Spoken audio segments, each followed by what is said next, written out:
Guinée, la dynamique totalitaire et les ingrédients sourds. Dégourdis de douleur et de désespoir, la colère sourde, les Guinéens broient. Transition en Guinée, la dynamique totalitaire et les ingrédients du chaos. La Guinée est décidément le pays de la désespérance et de rendez-vous manqués. Incroyable, qui l'eût cru? Les libérateurs sont devenus les persécuteurs aveugles et sourds. De Conakry à Yomou, sur les visages affadis de souffrance, étourdis de douleur et de désespoir, la colère sourde, les Guinéens broient leur déception et leur amertume dans un silence de misère et de tristesse. Notre pays est décidément un pays de rendez-vous manqués et de désespoir. Et nos gouvernants, dans l'arrogance et la négation habituelle qu'ils portent toujours comme un gant, s'emploient à mettre en place des mécanismes de terreur et de violence qu'ils croient naïvement appropriés pour soumettre leur peuple au lieu de l'écouter, le respecter et le satisfaire. La folie, cela n'a pas d'autre nom. Se croyant plus avisés que les autres, ils répètent inlassablement et obsessionnellement les mêmes erreurs que leurs prédécesseurs, voire pire, et espèrent obtenir des résultats différents. Que faire?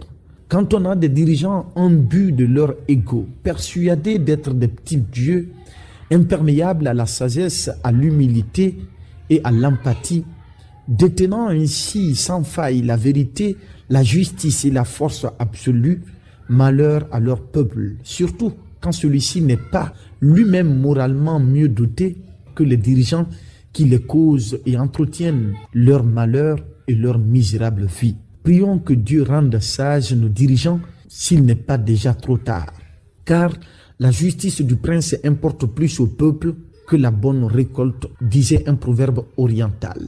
Quand le peuple est mécontent, nos princes disent que le peuple a tort. Quand ils sont magnanimes, ça leur arrive. Ne riez pas. Nos princes voient derrière le mécontentement du peuple naïf et résilient la main des ennemis, des traîtres, des non-patriotes ou des jaloux. Sinon, comment un peuple misérable peut-il avoir l'intelligence de se plaindre? Jamais. C'est forcément la faute des ennemis du pays, n'est-ce pas? J'ai dit. La refondation ou la trajectoire du chaos. Ça y est, la dynamique de la terreur et du chaos voulu par le CNRD est en marche. Le sort des Guinéens est désormais suspendu à leur volonté totalitaire et brutale. C'est absolument incroyable et sidérant qu'un État se livre avec cynisme et terreur à des pratiques de kidnapping et de brutalité contre ses propres citoyens, pendant que ceux-ci végètent dans la misère et la désespérance. En un mot comme en mille, que le CNRD libère Fonike Mengue et Biloba sains et saufs. Qu'ils soient libérés tout de suite et sans condition. Ce cirque devient insupportable. Je suis horriblement triste pour la Guinée et les Guinéens. Pour Fonike Mengue, Biloba et tous les détenus politiques victimes d'injustice. L'arrestation arbitraire et cruelle du coordinateur du FNDC, sont chargés des opérations Fonike Mengue, Biloba et Mohamed Sissé, est la continuation des inquiétantes dérives du CNRD dans sa volonté de soumettre son peuple à l'asservissement et à l'arbitraire les plus abjects pour confisquer sa souveraineté. Le communiqué ubuesque et grotesque du parquet général prêterait à sourire si le sujet n'était pas si grave et si inquiétant. À défaut de nous respecter, on ne s'y attend plus qu'ils reconnaissent au moins que nous ne sommes pas des moutons, encore moins ne buvons pas l'eau par les narines. Le peuple de Guinée n'acceptera jamais cette brutale volonté totalitaire du CNRD. Disons-le nettement au CNRD, il n'y a pas meilleure voie que celle du respect des principes démocratiques, des principes de l'état de droit et du retour rapide à l'ordre constitutionnel civil et démocratique. Que le CNRD revienne à la raison et qu'il respecte ses engagements et sa parole donnée aux Guinéens au lendemain de son coup d'État. Sinon, construisez bien plus de prisons, planifiez des enlèvements, organisez d'autres kidnappings, organisez plus de violences, préparez plus de tombes, mais jamais les Guinéens ne céderont au dictat. Jamais ils ne reculeront face à vos intimidations, aux violences et autres volontés d'humiliation et d'anéantissement. Nous défendrons ce pays, ce peuple et son désir de liberté et de justice, quoi qu'il en coûte. Ceux qui dansent sur le corps fumant de tristesse d'un peuple épuisé et désespéré sauront à leur dépens, tôt ou tard, que l'on ne danse pas sur un volcan. La Guinée, un pays et ses démons. Un pas en avant, 1000 pas en arrière. Un jour d'espoir, 1000 ans de désespoir. Pourquoi les dirigeants de ce pays sont si prompts à l'arbitraire? Pourquoi nos gouvernants sont si perméables au délire totalitaire et violent? Pourquoi les autorités de ce pays sont toujours insensibles aux sentiments d'humanité, d'humilité, d'empathie, de fraternité, de justice et de liberté envers leur peuple et leurs citoyens et citoyennes? Pourquoi nos dirigeants méprisent tant leur peuple? Pourquoi sont-ils si facilement absorbés par l'arrogance cynique et le nihilisme destructeur? Pourquoi nos gouvernants détestent tant la vérité et la justice? Le mensonge et la fourberie sont-ils devenus les meilleurs compagnons de nos dirigeants, suivis en cela, disons-le, par un peuple si peu vertueux et enviable?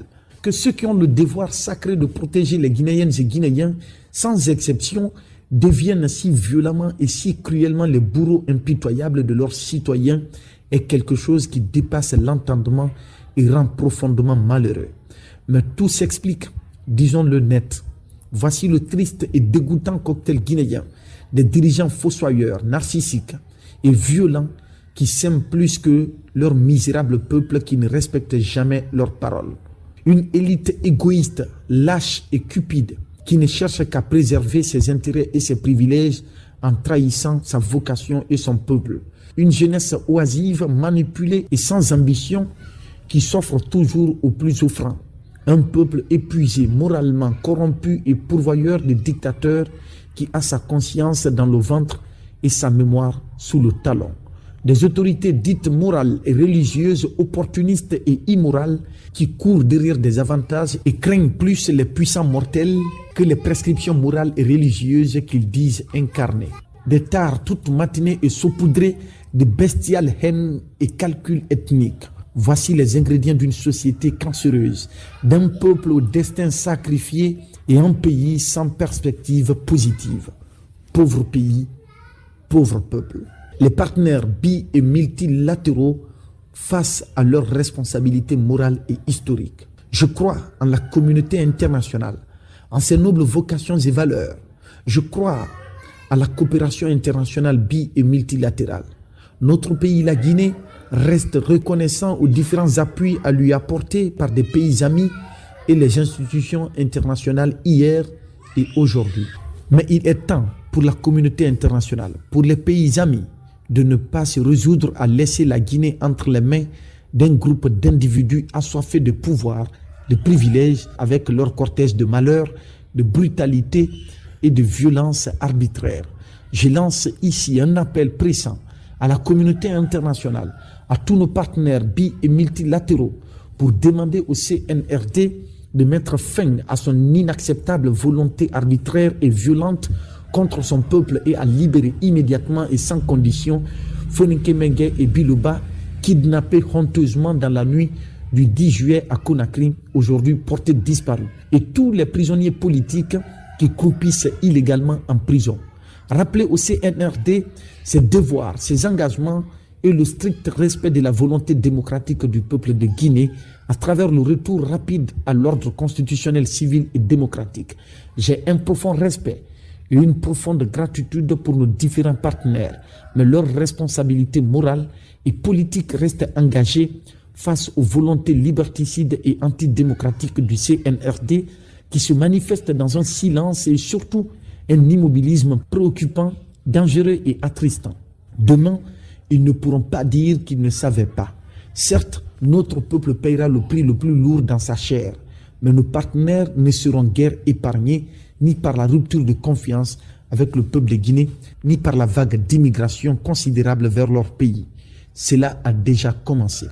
Il faut agir, et maintenant, pour contraindre le CNRD à respecter ses engagements, à respecter son peuple et à respecter les droits de l'homme et les principes démocratiques.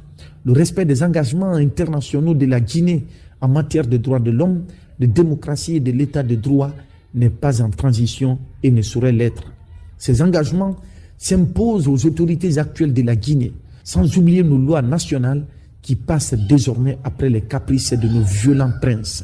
Il revient désormais à nos partenaires de choisir leur camp, le CNRD ou le peuple de Guinée. La défense des valeurs démocratiques et des droits de l'homme pour le peuple de Guinée, ce qui n'est pas compatible avec les intérêts des uns et des autres ou le souci éphémère des intérêts des uns et des autres dans le déni et la négation des légitimes aspirations démocratiques et humanistes du peuple de Guinée. La légitime défense des intérêts de nos partenaires ne doit pas prévaloir sur la défense des valeurs de liberté, de justice et d'humanité les plus élémentaires d'un peuple. L'une peut se faire dans le respect de l'autre. Ici et maintenant, il est question de la survie d'un peuple attrapé brutalement à la gorge par un groupe d'individus qui s'autorisent et se permettent tout pour garder un pouvoir qui ne leur revient pas de droit. Par Khalifa Gassama Diaby, ancien ministre des droits de l'homme et des libertés publiques, ancien ministre de l'unité nationale et de la citoyenneté.